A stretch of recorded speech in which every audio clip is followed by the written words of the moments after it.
My name is Larry Sespuch. I'm a Ute filmmaker, storyteller, and spiritual leader.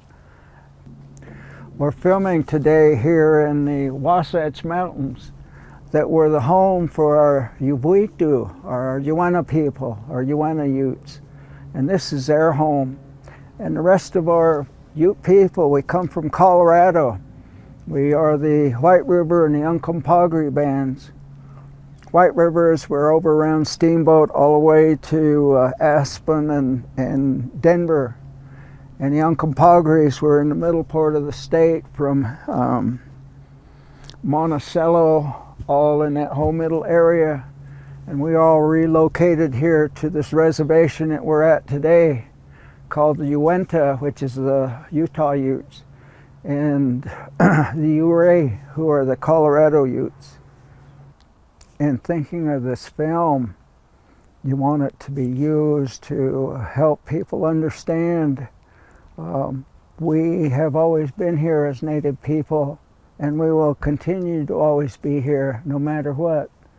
But this film will help you understand all of the different tracks that we've had to make through history to be able to be here and still be strong today.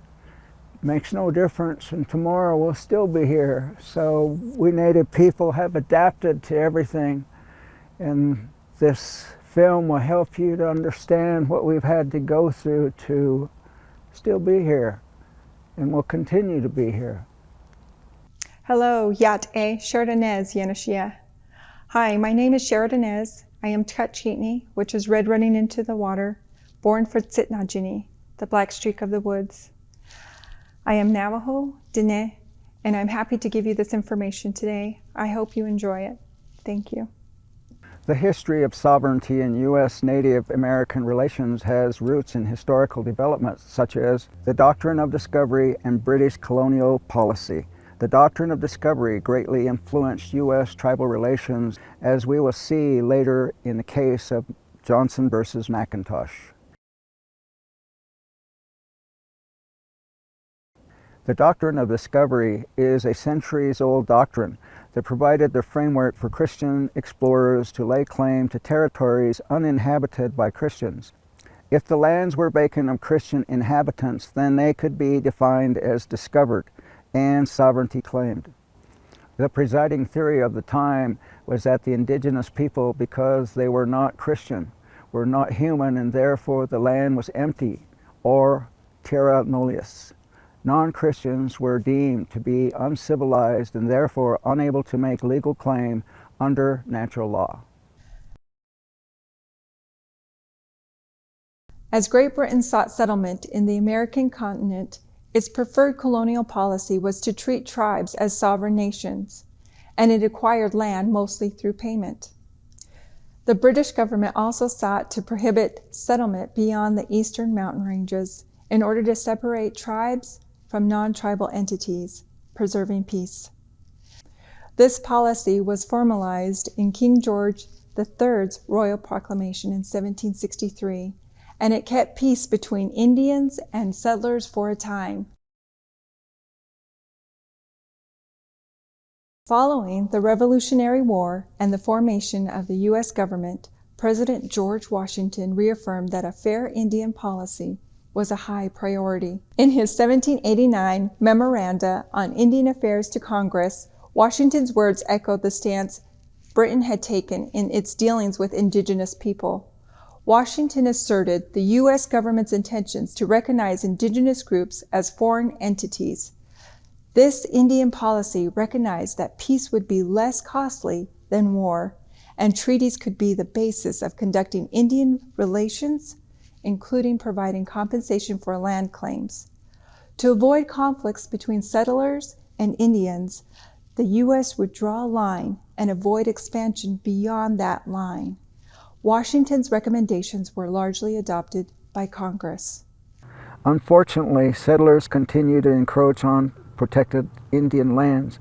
To maintain peace, new policies were negotiated with 1-to-1 land swaps that would separate Indians from settlers. Despite these good intentions to preserve peace, the policy of reserving lands for Indians the beginning of modern-day reservations, was ill-fated. In 1823, McIntosh, an immigrant who was promised land by the U.S., and Johnson, a land speculator who bought that same land from the Indians, brought their dispute to court. At issue in this case was who owned the title to the land, the U.S. as successors to Great Britain, or the Indians, the original possessors. In the end, Chief Justice John Marshall, first Chief Justice of the United States, recognized the rights of both groups. Indians have the right to occupy the land and benefit from the usage of the land. However, the title of the land lies with the discoverer.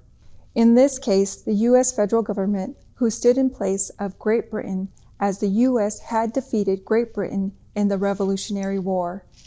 This decision invalidated numerous land claims and held implications for future Indian policy. The encroachment of settlers would also be addressed in court, but first clarification needed to occur that would further define the relationship of Native groups with the U.S. government. In the case of Cherokee Nation versus Georgia, the U.S. Supreme Court would decide whether they would recognize the Cherokee Nation as a foreign government or not. Recognition as a foreign entity would elevate all their cases directly to the Supreme Court. Unfortunately, the court ruled that it had no original jurisdiction because the Cherokee Nation was a domestic dependent nation, not a foreign nation, and any claims it brought to court would have to work their way through the lower courts first. Despite this blow to Indian sovereignty, the case of Cherokee Nation versus Georgia was soon followed by the case of Worcester versus Georgia in 1832, which reaffirmed and supported tribal sovereignty. Worcester was a missionary to the Cherokee Nation. He was arrested and convicted in Georgia for disobeying the state's laws, restricting white missionaries from living in Cherokee territory without a state license, despite the Cherokee Nation's approval of his presence. Eventually, this case was heard by the U.S. Supreme Court, and a Georgia law was deemed unconstitutional because the federal government had an exclusive relationship with Indian nations. In their ruling, the court acknowledged the sovereignty of the Cherokee nations and recognized their sovereignty above state law. Unfortunately, settlers in Georgia continued to encroach on Indian land, and the Cherokee Nation was eventually forced out of Georgia to Indian Territory land west of the Mississippi River. The 1880s ushered in a very low point for Native nations as the push west and the demand for land prompted movements towards allotment and assimilation. During this time, the U.S. began to further roll back the promises made in its treaties with Native Americans, and more reservation land was taken. The hope of this movement was to incorporate Indians into society through assimilation, a form of legal death. Communal land holdings were broken up into individual allotments and given to individual citizens of tribal nations. In the name of assimilation, as much as 1/3 of indigenous children were also taken from their families and forced to attend inhumane residential boarding schools. Many attempted to run away and died in the attempt. With private ownership came tax obligations that often resulted in loss of land to tax sales, when individual Indians couldn't afford to pay taxes. The individual allotments were too small for agriculture development, and land values plummeted. What had once been large tracts of land became checkerboards of private and tribal owners. Not only were the allotment modifications to previous treaties detrimental, but the process of modifying those treaties was often dishonest and unfairly handled. Tribal efforts to fight this treatment set the stage for the 1903 case of Lone Wolf versus Hitchcock. At issue in Lone Wolf versus Hitchcock was whether Congress could modify a treaty, also known as abrogation, without consent from the Kiowa tribe. Sadly, the Supreme Court ruled that Congress had absolute authority in Indian country and could modify treaties even without consent from the relevant tribe. Would you like to guess how many treaties with Native nations Congress has abrogated? The answer is all of them. Despite the negative impact that came with assimilation and allotment, many tribes persisted and survived. Assimilation was not successful and had only worsened conditions, and by the 1920s, a new era of non-Indian reformers recognized the failure of allotment and assimilation policies. These individuals felt that allotment-era policies were destroying tribes. As a result, the federal government began to recognize the importance of affirming tribal sovereignty and self-determination. In 1934, the Indian Reorganization Act officially ended the allotment era. As a result, the individual allotment of land stopped, and restrictions on alienation made it so that land could not be sold or transferred without approval from the Assistant Secretary of Indian Affairs. This act affirmed the existence of tribal governments and the formation of tribal corporations. Following World War II, however, industrialization and growth created a need for resources, some of which were held on native lands. In addition, as a result of the anti-communist climate in the country, the ongoing maintenance of reservation trust lands felt very un-American to the general public.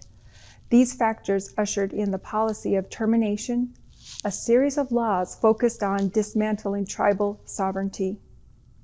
Overall, only about 3% of tribes were affected by the termination policy, but for those tribes, the effects were devastating. Land was appraised and sold to the highest bidder. The trust relationship with the federal government was ended, state jurisdiction imposed, and all exemptions from state taxing authorities and support from federal programs ended. As a result of losing federal financial support, tribal lands fell into poverty and disrepair.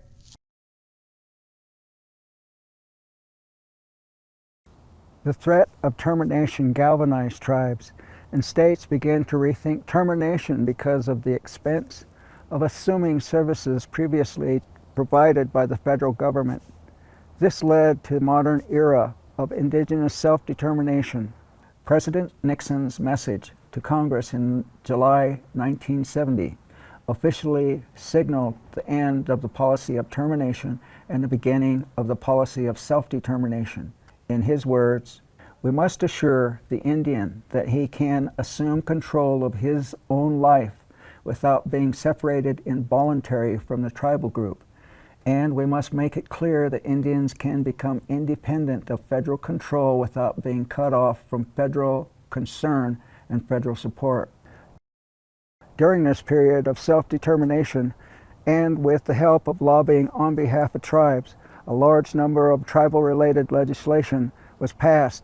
Some of these include the Indian Child Welfare Act, ICWA, prioritizing tribal placement of children before placing native children with non-indigenous parents. Number 2, numerous statutes spelling out federal responsibility in education. Number 3, the Indian Self-Determination Act allows tribes to overtake federal programs.